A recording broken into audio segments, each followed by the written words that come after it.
이야기를 준비했습니다. 그럼 한번 시작해볼까요? 현재 우리는 무엇인가 많이 달라진 일상을 살고 있습니다. 온라인 계약이라는 사상 초유의 사태를 맞이하였고 온라인 계약이 실시되었지만 여전히 우리의 일상을 되찾지 못하고 있습니다. 우리에게 이러한 변화를 일으킨 코비드19에 대해 소개하겠습니다. 코비드19가 뭐예요? 코로나 바이러스는 들어봤는데. 코비드19? 코로나 바이러스? 무한폐렴 아니야?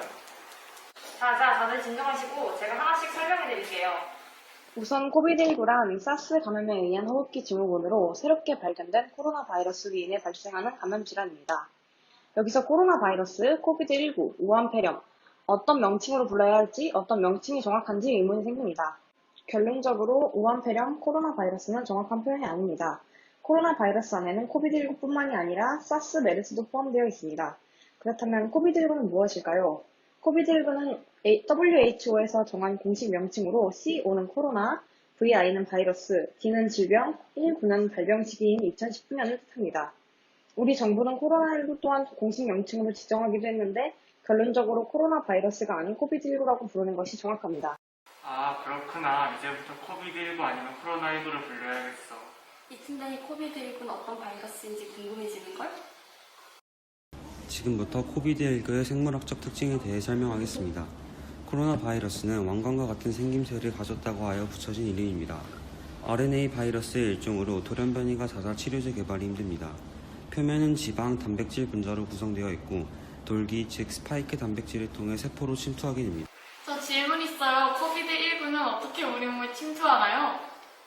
다음으로 코비드19의 체내 침투 과정에 대해 설명하겠습니다. 먼저 바이러스가 구강, 비강, 기도 등 호흡기관의 표면에 흡착합니다. 그 후 바이러스 표면의 스파이크 단백질이 세포 표면의 수용체 단백질과 결합하여 세포막을 뚫고 들어가게 됩니다. 이때 바이러스는 세포 안에 RNA 유전 물질을 풀어내며 RNA는 세포 안 단백질을 이용해 복제하게 됩니다. 이렇게 증식한 바이러스는 세포를 파괴하고 인근의 다른 세포를 공격하며 폐로 이동합니다. 코비드19 말고 다른 바이러스에 대해서도 궁금하지 않니? 그러게 초등학교 때 메르스가 유행했었던 것 같은데 코비드19랑 메르스는 무슨 차이가 있을까? 코비드19를 비롯한 21세기 바이러스들에 대해 설명하겠습니다. 사스는 중증급성 호흡증후군으로 2002년과 2003년 사이에 발생하였습니다. 신종플루는 A형 인플루엔자 바이러스가 변이를 일으켜 생긴 새로운 바이러스로 2009년에 유행하였습니다. 메르스는 새로운 유형의 코로나 바이러스 감염으로 인한 중증급성 호흡기 질환으로 우리나라에서는 2015년에 집중적으로 발병하였습니다. 마지막으로 현재 진행 중인 코비드19가 있습니다. 신종플루를 제외한 사스, 메르스, 코비드19의 공통점과 차이점에 대해 말씀드리겠습니다. 공통점은 한번 망가지면 다시 원상복구가 불가능한 호흡기를 망가뜨린다는 것, 모두 일반적으로 발열과 기침을 보인다는 것, 유사한 임상 양상과 효과적인 특정 바이러스 치료가 확인되지 않았다는 점이 있습니다. 차이점은 코비드19는 사스나 메르스보다는 치명률이 낮지만 절대적인 사망자 수가 더 많다는 점, 발명한 지역이 코비드19는 우한의 동물시장, 메르스는 사우디아라비아, 사스는 광둥성의 허위엔으로 각각 다르다는 점, 메르스와 사스의 경우에는 증상이 없으면 전파력이 없지만 코비드19는 무증상에서도 전파력이 매우 높다는 점이 있습니다. 근데 앞으로 평생 마스크를 끼고 살아야 하는 거야? 도대체 언제쯤 없어지는 거야? 그러게 치료제와 백신은 어떻게 되는 거지? 코비드19는 감염된 사람 한두 명만 있어도 다시 급격히 번질 잠재력이 있기 때문에 봉쇄 조치로 당장의 급격한 확산을 차단할 수는 있지만 종식시키기는 불가능합니다. 또한 앞서 언급했듯이 돌연변이가 잦아 치료제 개발이 어렵고 코비드19 백신 개발에는 충분한 안전성 검증이 필수이며 검증을 통과해도 대량 생산에는 몇 개월이 더 필요할 수 있어 어려운 상황입니다.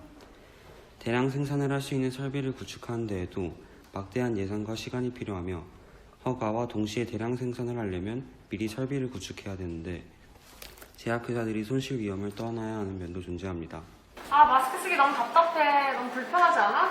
그러게. 근데 이렇게 마스크를 많이 쓰면 다른 문제는 안 생길까? 코로나19 상황에는 마스크 착용이 필수적이지만 이에 따른 환경 오염도 나타나고 있습니다. 식약처에 따르면 코로나 이후 마스크 1일 평균 생산량이 1,200만 장이라고 합니다. 마스크의 주 성분인 폴리프로필렌 부직포가 환경 오염의 원인이 되고 있습니다. 마스크의 내피와 외피를 구성하는 폴리프로필렌은 나프타를 분해할 때 생기는 프로필렌을 중합하여 얻는 열 가소성 수지입니다. 이 성분은 마스크를 폐기 처리할 때 일산화탄소와 다이옥신이 방출되어 환경오염으로 이어집니다. 설상가상으로 대량의 마스크가 무단으로 버려져 해양과 토양이 오염되고 있습니다. 다음 사진들은 각각 길거리와 바다에서 수집된 마스크입니다. 마스크는 바다의 플라스틱 쓰레기처럼 해양 생태계를 훼손하고 있습니다. 하지만 코로나19로 인한 환경오염은 마스크 때문만이 아니며 마스크 외에 환경오염을 시키는 가장 대표적인 주범으로는 의류 폐기물과 일회용품이 있습니다.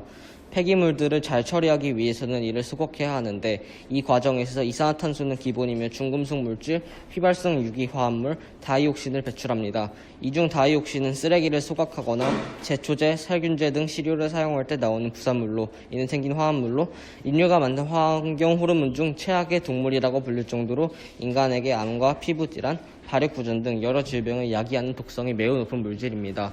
이는 바람을 타고 수킬로미터로 퍼질 뿐더러 소각을 한다 해도 폐기물이 전부 없어지는 것이 아닌 전체 부피의 약 40% 정도의 양이 처리하기도 어려운 형태로 몇십 년 동안 남기 때문에 이는 대기오염과 심각한 토양오염과 수질오염을 유발합니다. 그런데 코로나19로 대한 불안감으로 인해 일회용품 사용량이 약 20%가 증가하였고 의료 폐기물도 마찬가지로 전보다 훨씬 더 많은 양이 사용되었기에 보다 심각한 환경오염을 유발할 것을 알 수 있습니다.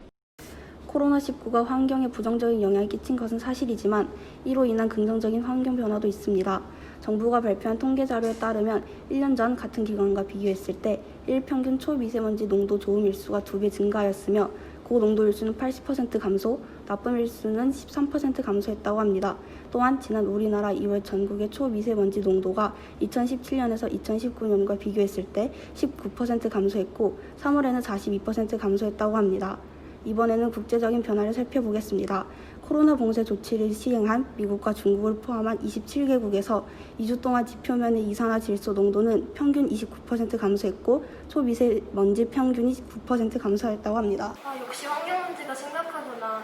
자, 질문이 있어요. 코로나19 진단키트는 어떤 원리인가요? 설명하겠습니다. 우선 항체를 이용하여 진단하는 방법인데요. 이는 우리 몸이 바이러스에 대항하기 위해 생성하는 항체를 보고 그 병에 걸렸는지 아닌지를 판단하는 방법입니다. 몸이 바이러스를 인식하고 항체를 만들어낼 때까지 기다려야 하기 때문에 때에 따라서 결과가 다르게 나올 수 있다는 단점이 있고 여러 번 검사를 진행하고 간혹 음성이었던 환자의 결과가 번복되어 양성으로 측정되는 경우가 생기는 것도 있기 때문이죠. 그렇다면 항원 진단키트는 무엇일까요? 이름에서 알 수 있듯이 몸 안의 바이러스 항원을 확인하여 진단하는 방법입니다. 주로 면봉을 사용해 코에서 타액을 채취하여 그 속에 바이러스의 항원이 있느냐 없느냐를 검사하는 것입니다. 이 방법은 정확하지만 의료진 없이는 진단이 어렵다는 단점이 존재했습니다. 아래 표에 보이는 것처럼 감염병 진단검사법 종류에는 분자진단법, 항원항체검사법, 배양법 3가지가 있는데 코로나를 검사하는 방법에는 분자진단법이 사용된다고 합니다. 분자진단법은 현재 코로나 진단 방법으로 사용하고 있는 방식으로 코로나19 바이러스 대표적인 특징을 가지고 있는 유전자를 분석하고 환자의 검체를 채취해 증폭시켜 코로나19 바이러스의 유전자가 존재하는지 확인하는 것입니다. 검사를 위한 검체는 긴 면봉을 이용해 코 뒤쪽 벽에서 콧물을 채취하거나 가래를 이용합니다. 검체를 채취한 뒤 코로나 바이러스의 대표적인 유전자 시약인 리보리엑산 RNA 추출 시약을 넣고 유전자 증폭 장치를 돌립니다. 이때 일정 값에 이르는 수준까지 증폭이 일어나면 양성이고 반대면 음성으로 판단이 되는 것입니다. 정확도는 98% 이상으로 매우 높아 현재 사용되고 있는 방식입니다. 판코로나 검사법에서는 판은 전체 전부를 의미하기 때문에 코로나 바이러스 계열 전부를 검사한다는 의미입니다. 즉 코로나 바이러스과에 속하는 모든 바이러스를 확인하는 검사법입니다. 1차적으로 지자체의 보건환경연구원으로 보내 유전자를 분리하고 유전자를 증폭시킵니다. 2차적으로 질병관리본부로 보내 코로나 바이러스 양성대 조군과 비교하여 양성인지 음성인지를 판단합니다. 따라서 판코로나 검사법은 정확하지만 1-2일의 시간이 걸리는 단점이 있습니다. 이러한 시간을 단축시키는 진단 방법은 RT-PCR 검사법입니다. RT-PCR 검사법은 신종 코로나에만 존재하는 바이러스 특이 유전자 2개를 실시간으로 증폭시켜 확인하는 것입니다. 판코로나 검사법은 코로나 바이러스 계열 전부와 비교해 검사하는 반면 RT-PCR 검사법은 2개의 특이 유전자만 비교하기 때문에 검사 결과가 나오는 시간이 차이가 나게 됩니다. 또한 판코로나 검사법은 2단계를 거치는 반면 RT-PCR 검사법은 질병관리본부를 보낼 필요 없이 키트를 사용해 지자체에서 검사를 마무리하기 때문에 검사 결과가 나오는 시간이 빨라집니다. 와, 오늘 정말 많은 걸 배운 것 같아. 그러게 궁금증이 많이 해결되어서 좋았어. 저희가 준비한 건 여기까지입니다. 다들 재미있게 보셨나요? 간단한 퀴즈를 준비했습니다. 영상을 집중해서 보셨다면 쉽게 맞추실 수 있습니다. 문제의 답을 학번 이름과 함께 학년별 제시된 번호로 보내주시면 간식을 담은 물병을 선착순으로 증정해 드립니다. 지금까지